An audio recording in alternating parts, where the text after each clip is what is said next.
Yeah. Hey. All right.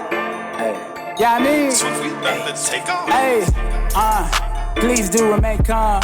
About to run against spitting with a little bit of soul, no times. Welcome to Please Remain Calm podcast. I'm Ben Gonzalez. And I am Daniel Gonzalez. As always, folks, the opinions expressed here on the Please Remain Calm podcast are our own. They do not reflect the opinions of the Los Angeles City Fire Department or the Los Angeles County Department of Health Services. And we need that disclaimer because we have somebody who has worked with me at the Los Angeles County Department of Health Services with us as our guest today. And I don't know, are you still technically an employee of DHS, or is your department now like completely separate? No, I'm still DHS. Still DHS also. DHS, You're yeah. just the representative of the other state department under DHS. No, Ben, when No? you got promoted, they promoted me.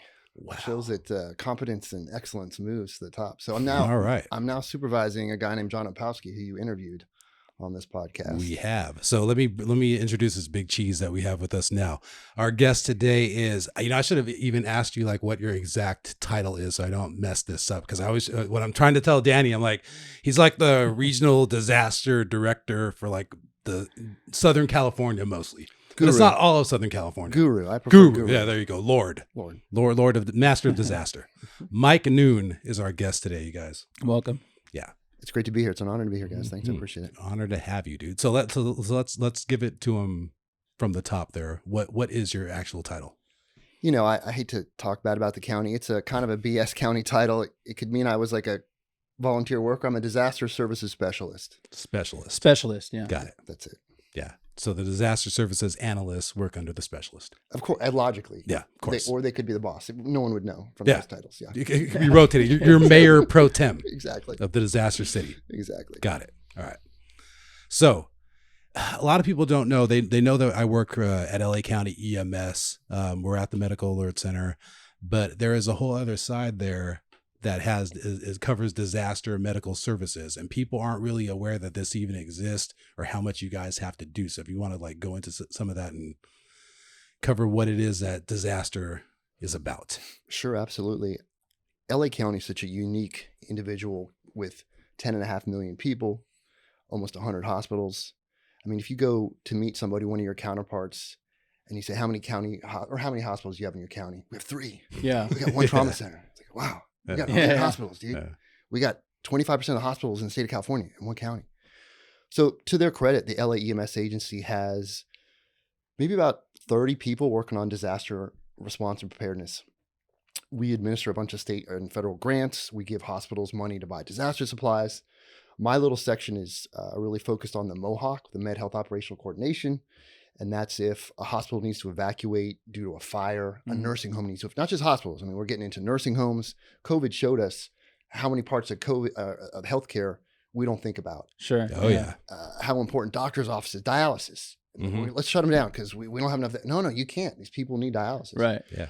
So that probably 30 or so people support that whole healthcare system, from dialysis to hospitals and everything in between.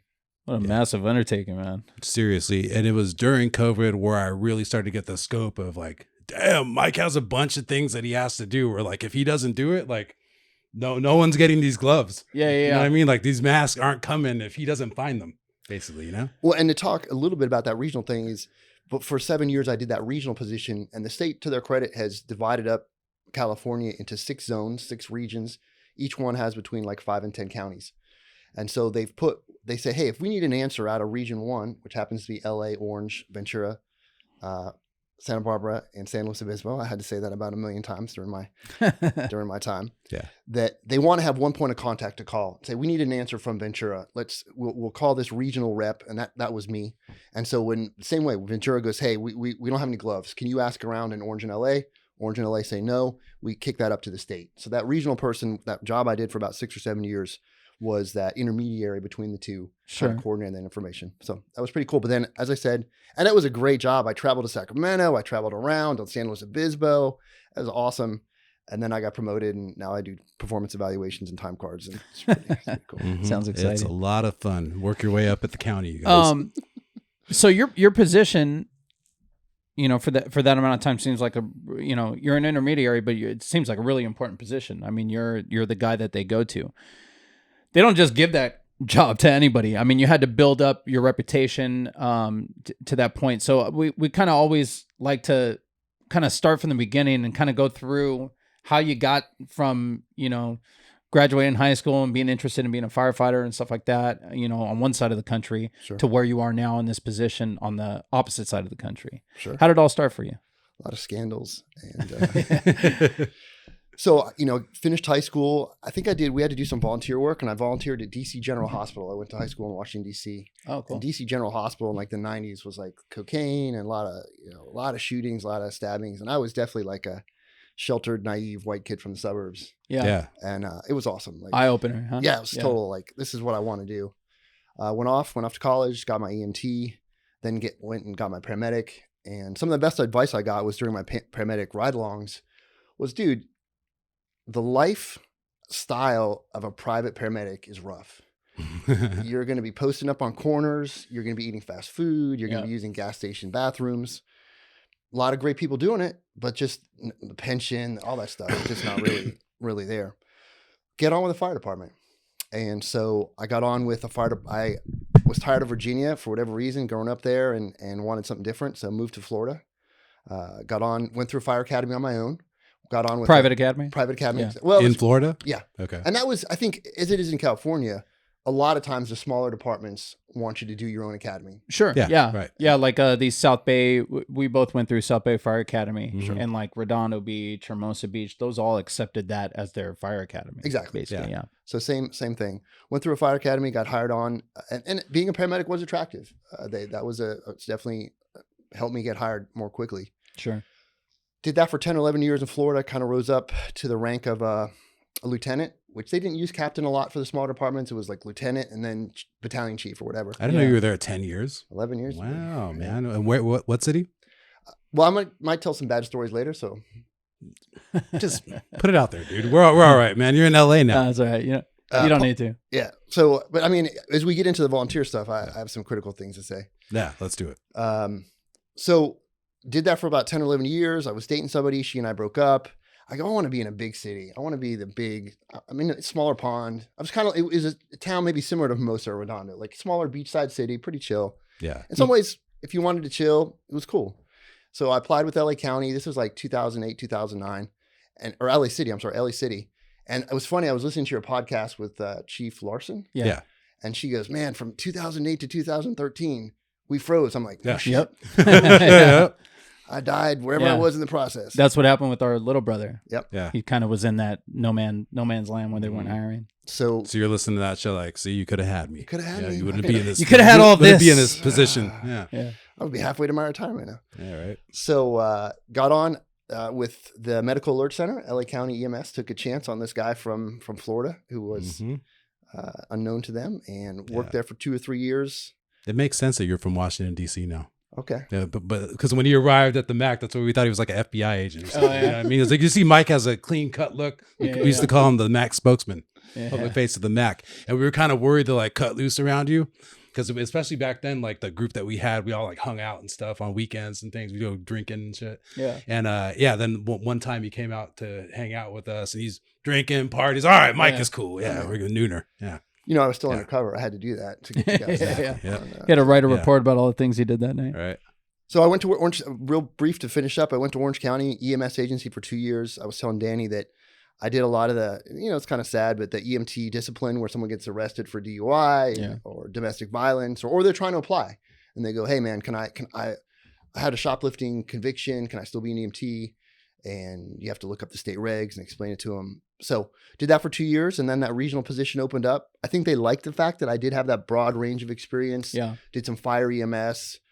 I had tried to do some grant writing. I'd done some PIO stuff. Like every time there was I'll take that class. I'll volunteer for that sort of thing. Yeah.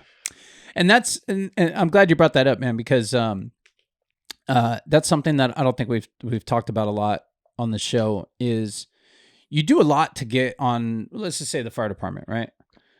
I get guys and gals hitting me up all the time on social media and stuff that I run, and especially through the show now. A lot of people, and then we had the episode with Captain Lewis talking about interview prep and stuff like that. So I always get requests from people, hey, I got this coming up. we do so much to prepare. You know, you take your EMT, you go to paramedic school, you take these fire science courses, you get your associate's degree in fire science, you know, you do this, do that, do that.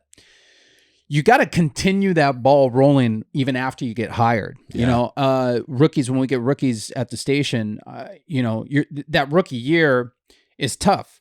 You know, people, you know, get shitted on by everyone just because you're a low man on the totem pole, but you also have drills every day. You know, you've got weekend drills you got to prepare for. You know, you're doing the most work throughout the day, you know, at the station, stuff like that. I always tell rookies, you guys got to stay in the books. You do that year of your rookie year and it sucks and it blows.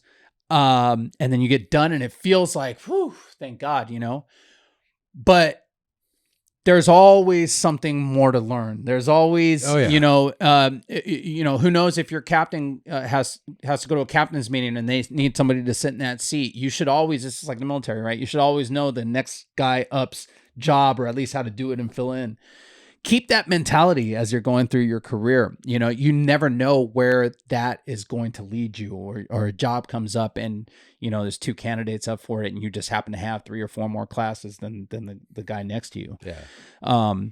And it's really easy to get complacent and feel like, oh, I made it. And really, when in reality, you're at the very, very beginning of your career. You know what I mean? Yeah.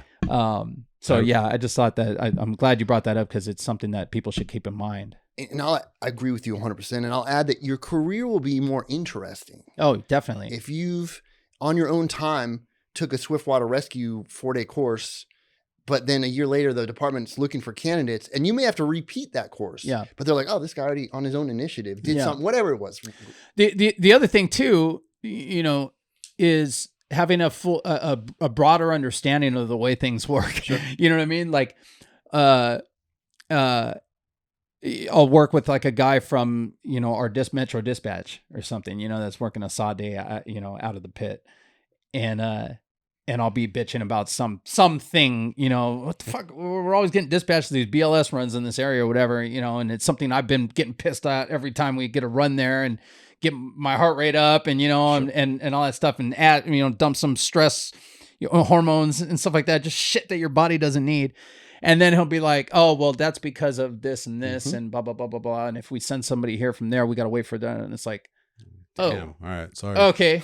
I guess I didn't need to be getting all worked up about that shit or whatever. You know what I mean? Yeah. I just feel like having a broader understanding of the way things work in all things, you know, the department, the country, or whatever, it helps you to put yourself in other people's shoes and just kind of go with the flow and help things work more smoothly. For sure. You know? Yeah. That's another thing too that I did remember about your time at Mac, Mike's time at Mac. Not to say like that you didn't enjoy it there, but you did have your eyes, you know, looking forward and looking ahead at what else he could do. And he had his nose in the books, taking all these other courses for what he was preparing to do, and kind of like left like a blueprint for other people that work with me to do the same thing. Because then, like he said, after the fact, more guys were like, oh, you went to work for DSA or, you know, for disaster services. And they went ahead and studied, took the same classes. And now you have like 4 Mac or previous Mac guys, right? We still have 4 or 5. Darren, Sean, yeah. Like well, 5. you know, and that's the other thing too, man. I've said before is you never know who's watching you or who, or, you know, like I still trip out when people, you know, message like, hey man, I've been following, you know, the podcast, or I've been following your career through, you know, I run our station's Instagram page and stuff like that. And I've been doing it for a long time. So I get messages from guys, hey, I've been following you for a long time. Your inspiration, you know, your why I started doing. It's like, whoa, you know, that's crazy. You never know who's watching you, who looks up to you in general and goes, well, fuck, damn, he's starting to study. He's already got this job. He's starting to say, fuck, maybe I should do that too and get my nose in the books for this or that. Because it's a whole other thing. Like the same way you were saying, like to study for inspector, it's like a whole other list of shit you have to learn. And, it's a whole nother world, dude. Yeah. And so it's like before you worked at Mac, I didn't even know what a disaster service specialist was or anything. And now it's almost like Mac's kind of like a pipeline for that because there's so many guys who like saw what Mike did and like, hey, I'm gonna do that too, and read through. And I remember when I got promoted, like Ron called me and said, hey, read this, do this, get out of there, basically. You know what I mean? I'm like, hey, so I like being a Mac guy still, you know, slow down, you know? But, yeah. Crazy, man. So with your work in disaster services, you've actually done a lot of stuff. You have actually written a book that we see here. You've done a lot of travel, volunteer work in other countries, other disaster zones. Let's talk about that, Mike.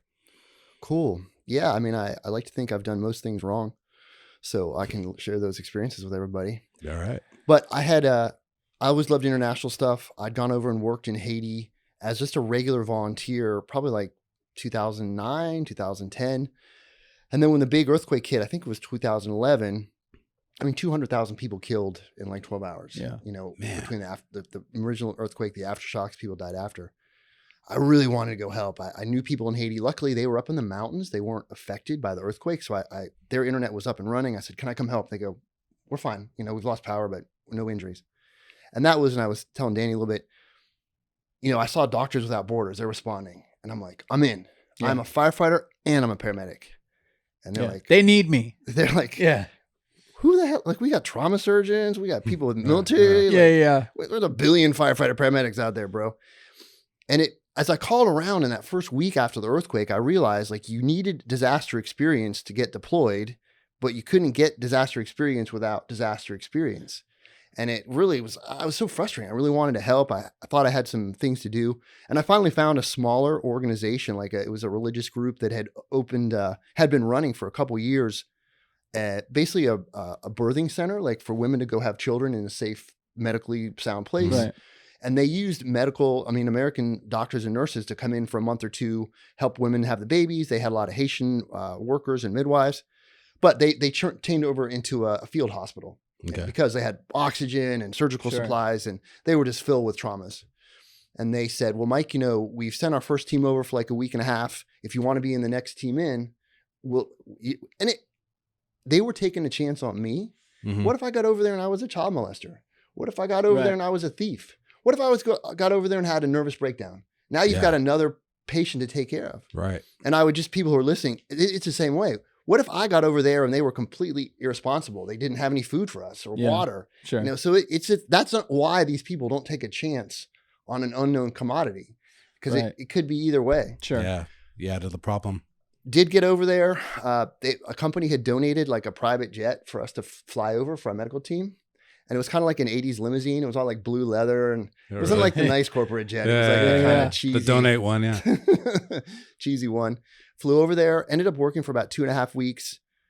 And the other thing I'll offer is that I thought I was going to be in there with the blood and guts, so to speak. No one gets to the disaster till 4 or 5 days later. Yeah. You know, it's more like wound care. It's taking care of stuff later. So I had to reset my own expectations. I washed a lot of dirty wounds. We handed out a lot of medications.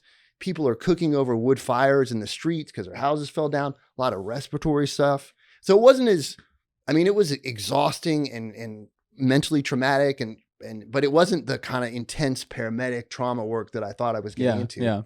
And then the last thing I'll say before I let you guys ask you questions is that the fire chief at the time of that town, as soon as the earthquake hit, I said, Chief, I worked in Haiti. I want to go over there. I want to help. He goes, Mike, we're 100% behind you. He goes, we'll give you your time. You just go. Find an organization, we'll go.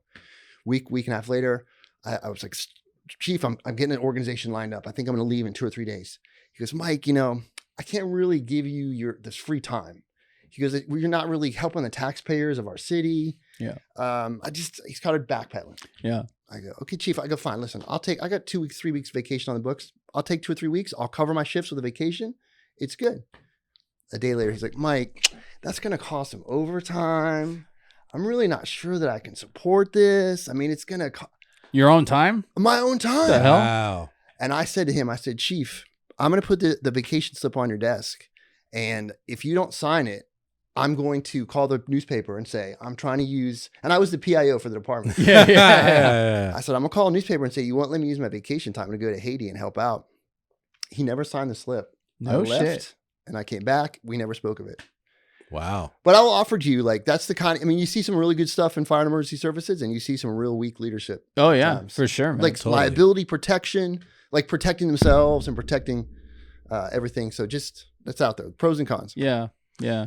So the earthquake was your second trip to Haiti. Right. And even with that, it was hard to find an organization, Sure. hard to get the time off of work. Sure. So when you're seeing people that are flying out or doing, like, they actually went through quite a bit of effort to find a team that they could deploy with, huh?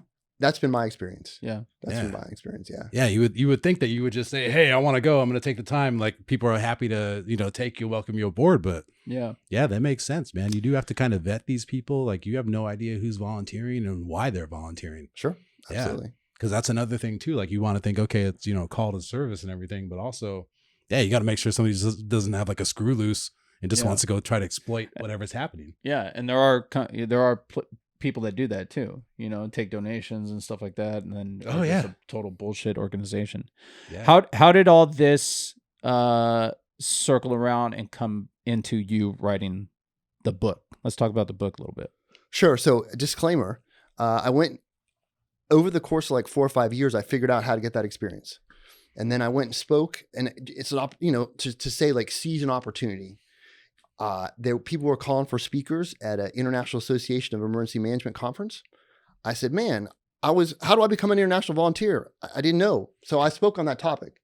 Turns out there was a woman who represents Elsevier, the publishing company that used to publish gems, and they do a lot of like medical stuff. Sure. She was in the audience and said, that was a good speech about how to become an international disaster volunteer. Are you aware of any books on the topic? I said, no, I wish there was one. I wish I had found one. Yeah.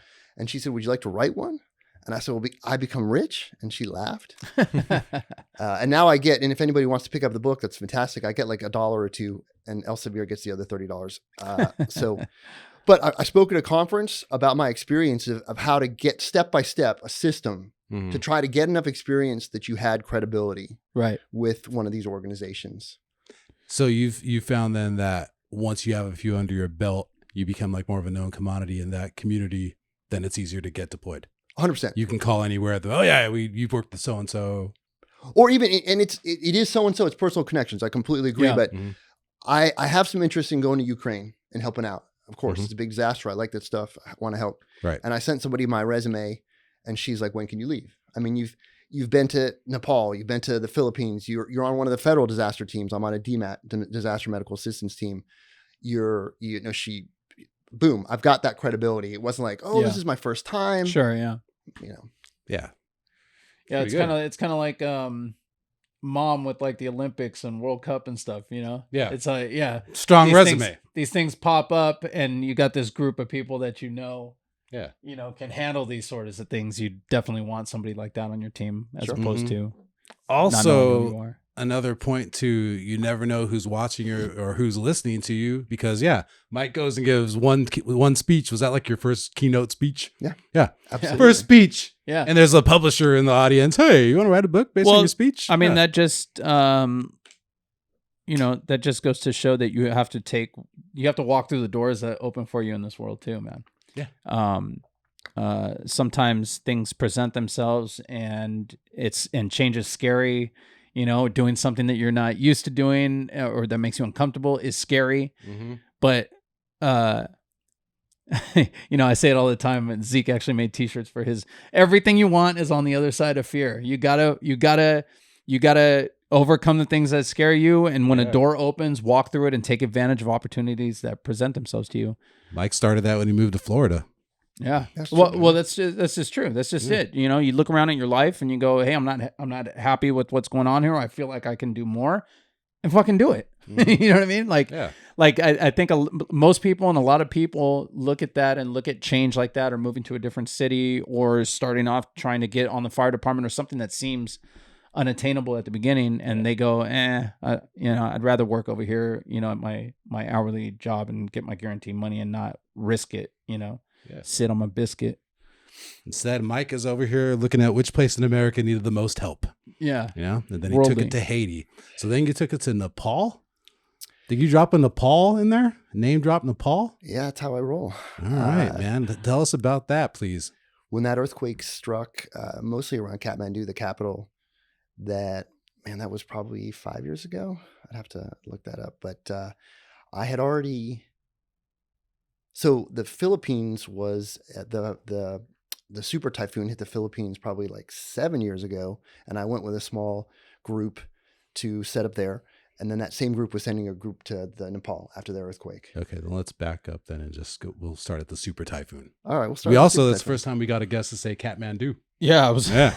I was trying to think of something funny to say there, but All you thought it was Katmandu. Yeah, that's all. I That's just all you kept think saying of it in my head over and over. Don't. Yeah, Katmandu. I know. All right. You guys have not been living right. If Yeah, you've right? 80 I'm telling you, podcasts and man. you haven't had anyone say Katmandu. What the hell's wrong This is with what I'm place? saying, man. All right. So, Super Typhoon. All right. That's the first time anyone said that on the That's show. not too. not, Super not Typhoon. not the supercharged Chevy Blazer. No. No. It's both. Yeah. So, yeah, that Super Typhoon, they called it Haiyan in the Philippines. They called it Yolanda in Japan, hit, and about 8,000 or 10,000 people were killed. Wow. And Damn. it hit kind of a mid-sized city called Tacloban, which had about 1 million residents.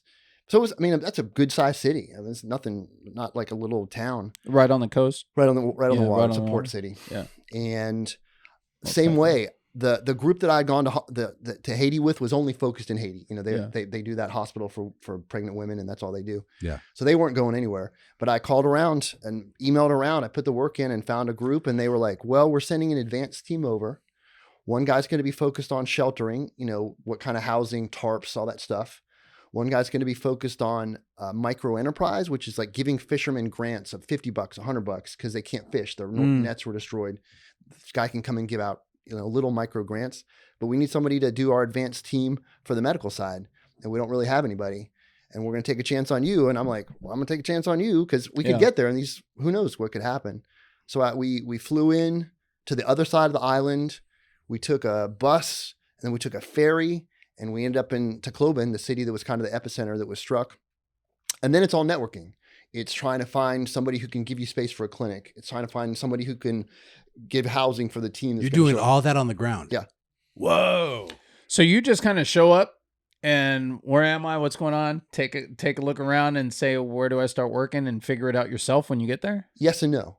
This group had called around and they looked for business groups and church groups, business and religious. Mm-hmm. And they said, okay, John knows Mary, who knows Swan, who knows whoever, who can connect us with somebody who lives in Tacloban. It's like we're all connect 7 degrees. Wow. So they had a guy from the local, Chamber of Commerce, who was a businessman who owned a couple. I don't know if they have them here in America. Jollibees. It's like a Filipino fast food restaurant. Yeah. He owned like 4 Jollibees. They have them in LA, buddy. Oh, yeah. So I was traumatized. I never went back.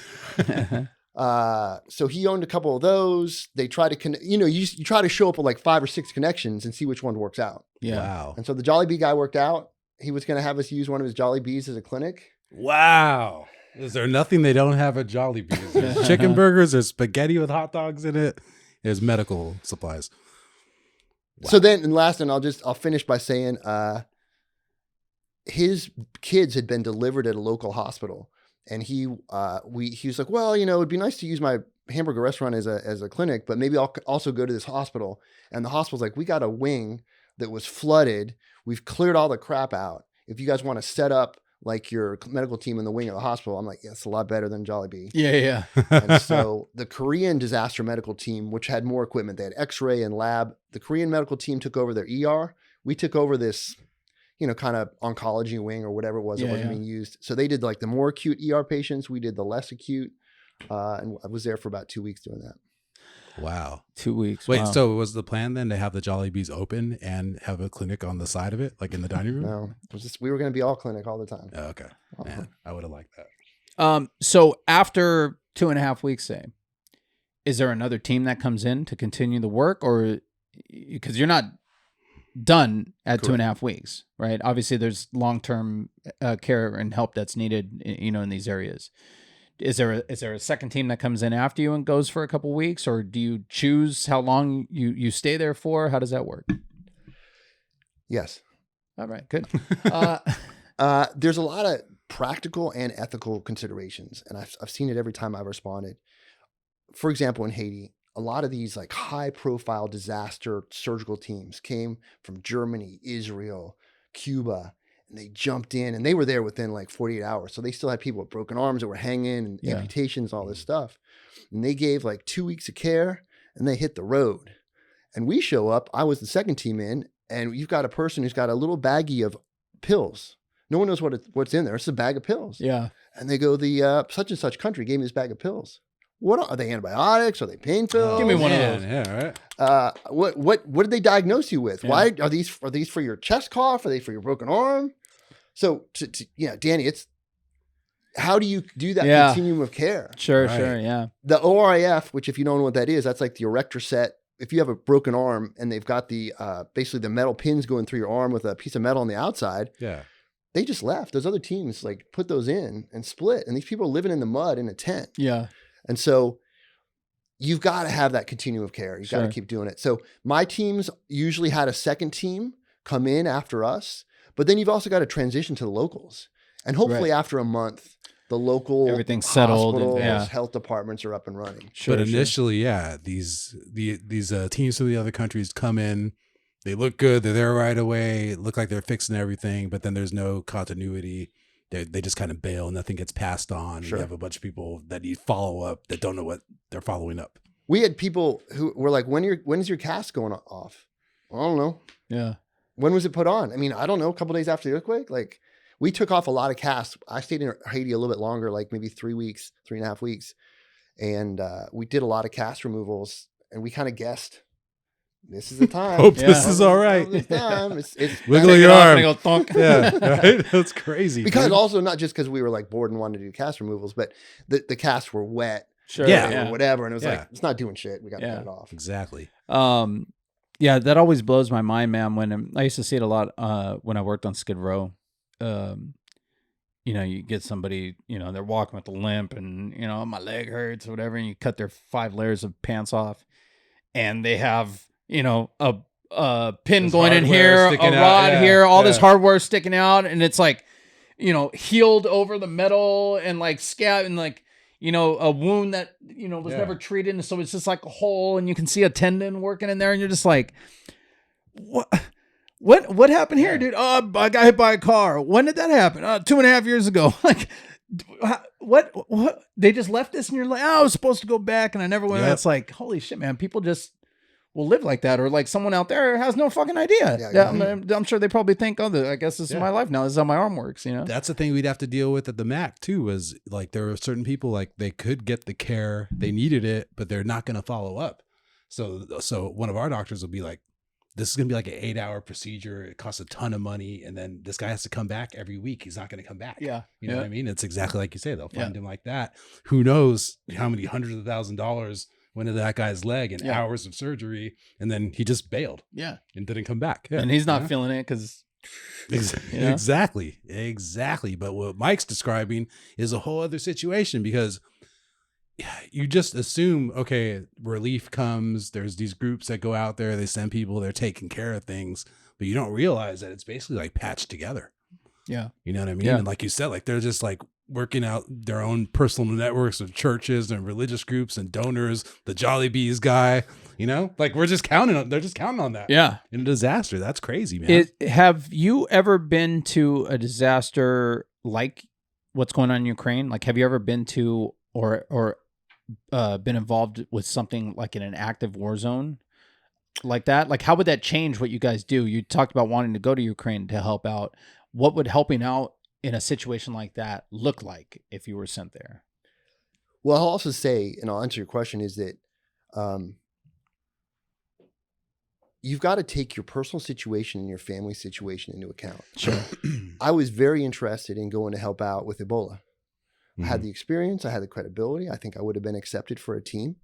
And I talked to my wife and she's like, honey, Yeah. you didn't bring back any hurricane stuck to you. Yeah. You didn't bring any earthquake stuck back to you, but it's possible that you could come home with Ebola. And I'm not excited about that. Yeah.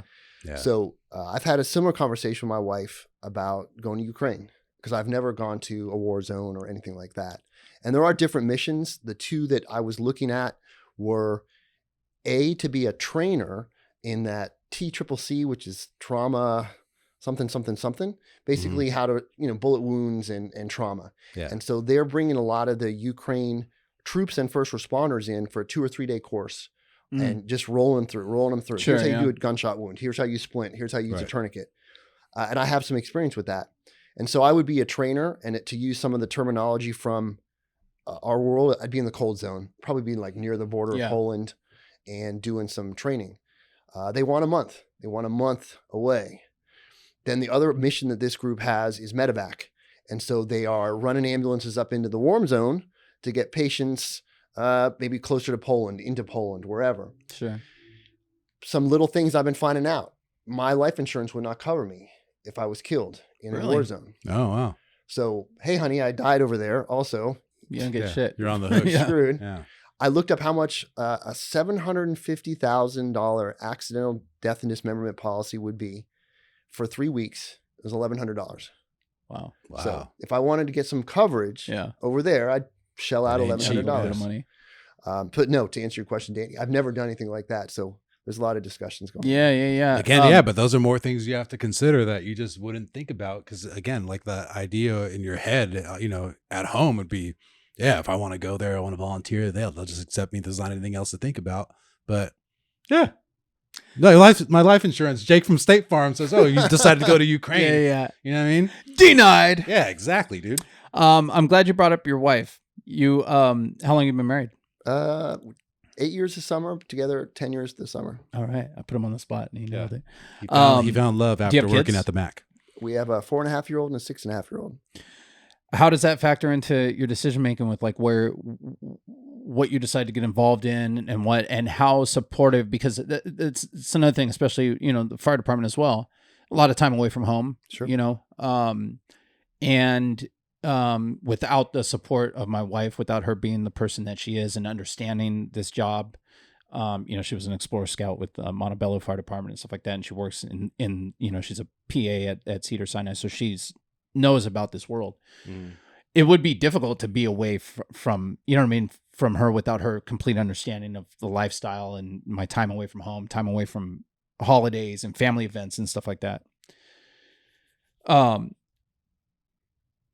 Obviously you were already doing this when you guys met. How did this factor in? How does this factor into your relationship and how supportive is she? How does all that work and I don't think she's going to listen to this. So no, that's critical. And even in the book, which, kind of starts, and again, I'm not promoting the book because I get that $2. I'm promoting it because it takes a lot of these factors in, but it says like, are you in school? Could you take a month off? Yeah. Will your job spare you for 2, 3, 4 weeks? Will your relationship, if you have a pet, what if you're single, but you have a pet? What are you going to do? So I was doing this before we started dating, and I think she supported it. She likes that. I mean, she's and she's in public service as well. But it definitely decreased when we have new babies. You're not like, I'm going to head out for a month. See you later, honey. Yeah. You don't get in a fight and just start Googling natural disasters around the world. Like, where can I go right now? Well, that's the other thing too, man, is like, life happens, things change, priorities change in your life too. Right. I used to work a lot.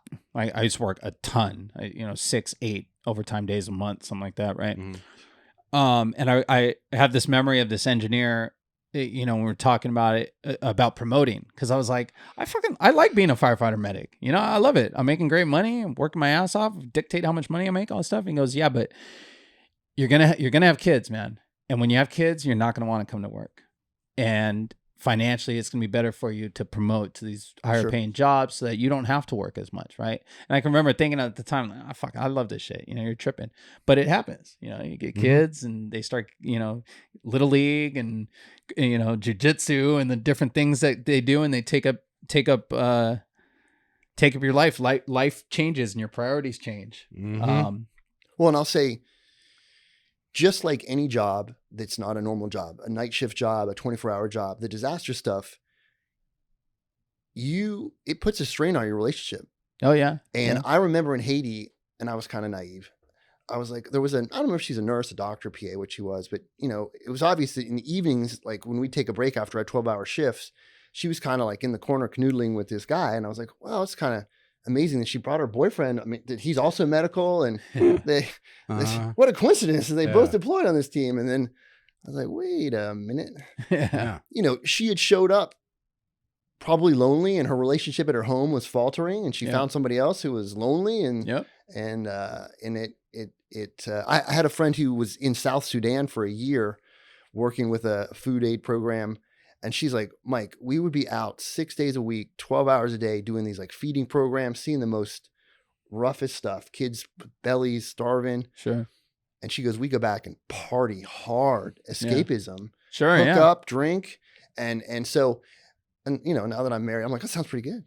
But you know, that you couldn't have a stable relationship being in South Sudan for a year. Sure. Oh yeah, you kidding? Yeah. So it does come, it comes with a little bit of a cost to your relationship. You know he's down there partying in South Sudan. You also have to you also have to be careful about that partying and trying to balance, you know, the shit Sure. you're seeing with fun, you know, and alcohol and substances and stuff like that.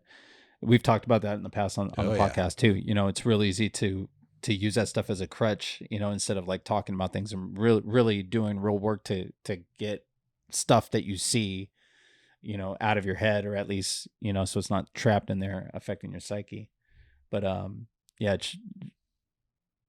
that's always something I try to mention and talk about whenever I get a chance. Yeah, because that's another thing, man. Like, especially if you're down there on a year deployment or even a few months and you're in one of these zones, like that's got to get to you. Oh yeah. After a while, you're doing the work. But yeah, is that part of why it's usually 2 weeks? All of Have the they above. kind of determined that like No, if you're there no, a little it's- too long, it's Well, it's mostly what people, because this isn't a full-time gig. Sure. right. So it's what people can handle, and usually 2 or 3 weeks. away And from- organizations only have, you know, a certain amount of resources to be able to do a certain amount of stuff, right? I would imagine. But from the mental health aspect, and again, I showed up in Haiti kind of naive. I thought I'd seen some shit as a paramedic. But definitely working within a system where if you need extra bandages, you just go to the storeroom and get extra bandages. Exactly. If you need a higher level of care, you go find the doctor, the surgeon.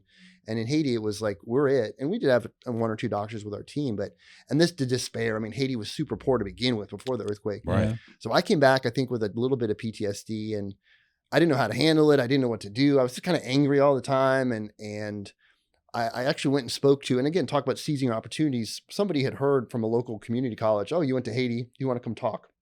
And so I went and talked to them. And I think I was mentioning PTSD I was like, whoa, shit, I think I have some PTSD. Like I figured it out during that little speech. You had a breakthrough. So, and there are systems out there where you evaluate yourself. Did I see multiple dead bodies? Was there something I couldn't treat because I didn't have the right equipment? Was someone on my team injured? And so there's like a checklist that you go through to see your mental health, and you're like, you end up in, it's a triage system. It's a mental health triage system. And if you're in the red, you really got watch out. Go speak to someone, go talk to someone. If you're in the yellow, also watch out, but it's not as urgent. So Yeah. it's a huge part of it. Yeah. Wow, man. So, I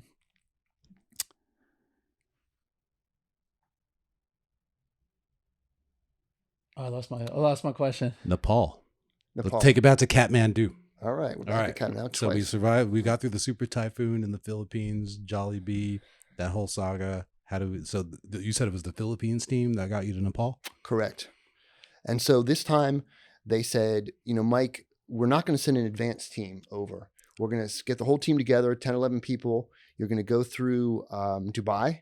You're going to meet up in Dubai because some people fly from Chicago. Some people are flying from New York, wherever. And that's another thing is if you haven't worked with a small team under pressure, like 12 strangers coming together Yeah. is really interesting. Yeah. And there's a whole psychological thing. It's called like forming, storming, norming, something or other. And you're going to have personality conflicts. There's going to be the person. And everybody's type A. Everybody's Yeah. type A. Somebody's got the weird laugh. Yeah. Somebody snores. Definitely me. So we met up in Dubai. And also you're so idealistic. You're like, this is going to be perfect. And then on the third day, like, I want to kill all these motherfuckers. Yeah, right. Annoying. Yeah. So we flew into Nepal. Because we hadn't done that advanced teamwork, we sat around for like 3 or 4 days while we made those contacts, while we found some place to work, while we found who needed us. And we finally did do that after 3 or 4 days and connected with this, amazing group that takes mostly young women who had been exploited for prostitution, gets them off the streets, put them in these group homes, teaches them vocations and careers and stuff like that. Like these people have halos as they walk around who are running this. And so we connected with them. They're like, yeah, we've got space. You can set up a clinic. You can work with us. And then we did do that with them for the next week or so. Wow. So But it was just to kind of lessons learned, the things, mistakes we made. Like that first 4 days, people were so frustrated. Like you're sitting around like, I'm here. Yeah. And they're like, we just want to roam the streets and try to find someone to help. And you're like, Where's Mount Everest? Well, well, what can we do? And to deal with that, kind of temper people's expectations, trying to get into that. And the other thing I will say is talk about your family and friends. There was a pretty major aftershock. Like the third day we were there, a lot more buildings collapsed. And I remember thinking for the first time you talked about war zones, like, oh, I could have been killed. Like I could have been, we watched a building collapse. We happened to be like on a street. Whoa, we watched a building collapse. And I was like, holy shit, that an earth, a hurricane doesn't return when you're there working afterwards. And so to find that, I was like, and then I immediately within an hour or two was able to message my wife on Facebook or something and said, hey, I'm okay, which was great. But I didn't message anybody else. Yeah. And so all my kind of more distant contacts were like, hey, I wonder if he's dead or I wonder if he's alive. And I think that was stressful for them. And that was not a great decision on my part. Man, that's crazy. Cause you wouldn't think about everybody who might think that you're dead. Well, yeah. And then the buildings, like the way they build buildings and homes and stuff like that are all like cinder block and concrete. And it's they're unreinforced. Freaking Nepal, dude. It's just kind of tossed together. So sure. Yeah, it's scary. Where do you see yourself going with all of this knowledge that you've attained over your career? Like, do you feel like you're comfortable in the position you're in and you're just going to kind of, when things pop up around the world, that's where you feel like you're going to, concentrate your efforts? Or is there somewhere, some other position or something where you can take this and do this from one spot? I think it's a combination of where my life is versus what I built up to versus everything. So I would love to live overseas. I'd love to be in South Sudan. Yeah. Not with a 4.5-year-old and a 6.5-year-old. Yeah. So I want to position myself and maybe if this is advice, I'll offer it. Like get your ducks in a row so that you're attractive to whatever opportunity comes up. Sure. Yeah. And so I'm going to keep doing these deployments, writing some articles occasionally if I see a chance to, building up my resume, so to speak. And then maybe when my kids are 17 and 20, I do something like that. Or maybe I don't. Maybe I keep doing these shorter things. So we'll see. But hopefully I would be an attractive candidate for something like that. Yeah. All right. We're getting toward the end of the show here, so we got to bring it back to Florida. Okay. Mike was a fireman in Florida. We're not going to say where. That it wasn't the Alabama side. Maybe it was where there's a NASCAR race every year. I don't know. Maybe it was where, Disney World is. I don't know. But you've seen some stuff. You've had some Florida 911 experience. I have. The city that you worked in or area you worked in, it was like a little rural also, right? A little bit swampy. No, it was actually basically an urban city. Yeah, it was more like, it was pretty ritzy. It was. Oh, really? I went to more boat fires than I did house fires. Yeah, a little Jeffrey Epstein's house. No, not that ritzy. Not that ritzy. More boat fires than house fires, though. Huh? Yeah, we were surrounded by. It was basically a barrier island, and so we had 2 or 3 different marinas and probably 1,000 boats and normal stuff. We had a gambling boat that would come back with the people like super drunk and falling down the stairs with broken arms and super combative and. It was, Your department had fire boats? We had that's a funny story. We had a small rescue boat. So there was a Coast Guard station about a mile away on the water. Yeah. And the good news about the Coast Guard, they're awesome at water rescue. Yeah. They're like the world experts. But they have like an 1.5 to 2 hour lag time to get one of their 30, I don't know I'm going to say a number, 35 or 40 foot patrol boats. They're like, we will be there in about an hour and a half. Yeah. Yeah. And so. But when they get there, Ashton Kutcher will save you. Yeah. If Costner doesn't. Yeah. Sit tight. So we had a small, like a 14-foot jet boat that we would, maybe 16, I don't remember what it was, jet boat that we would use in the marinas, the inlet. We could go out and we occasionally did rescue people. We had like a big stone jetty. Mm-hmm. People would walk out, the tide would come in and we could go get them. But last quick story I'll tell was about kind of management and leadership, courage. When Katrina hit New Orleans, we said, Chief, we got this jet boat. It's perfect. And I was the guy who ordered the equipment. I go, we have all the water rescue equipment. I spent the last 3 years ordering it, special vests, ropes, throw cans. We got a trailer. We got this jet boat. We got to go to Katrina, New Orleans. We got to help. Yeah. And the chief said, I want to wait until I get the official request, mutual aid request from the, through SEM, through NIM, through Sure, ICS. Yeah. Right. It never came. And so they say don't self-deploy.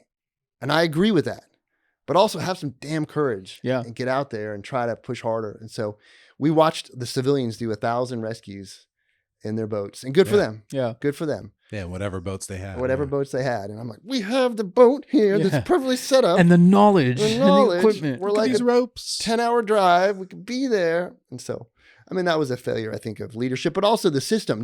You talked about when you show up in another country or after a disaster, even our country, is the system going to work great? Yeah. No, you've got to use your own judgment and try to fill in where you're needed. Yeah, that's for sure. Yeah, I'm glad you brought that up, man. We talked about it in the last episode. It's not only the courage of the individual, but the courage of the leaders to allow that individual to be courageous. Sure. You know what I mean? Exactly. Man, it's really great having you. Yeah. Really appreciate all your insight into all this.